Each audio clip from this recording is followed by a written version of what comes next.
Hey, what's up, New Hampshire Association of Special Education Administrators? My name is Dr. Paul Artale. I am a motivational speaker and work-life balance researcher, and I am super excited to be speaking to your group next Friday, December 11th at 1:15 p.m., where I'll be presenting my workshop, The 2-Year-Old's Guide to Work-Life Balance, based on my book, The 2-Year-Old's Guide to Work-Life Balance.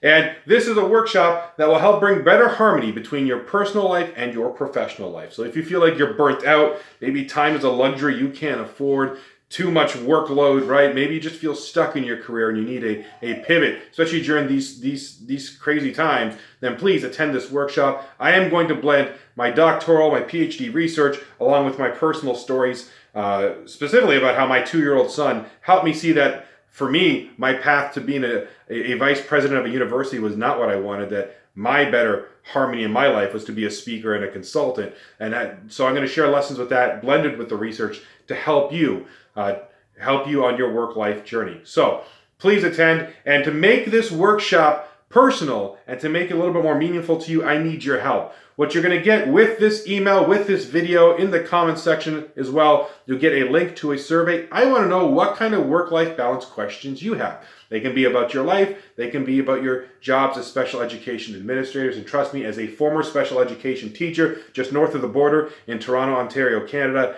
I completely get some of the issues that you are facing right now.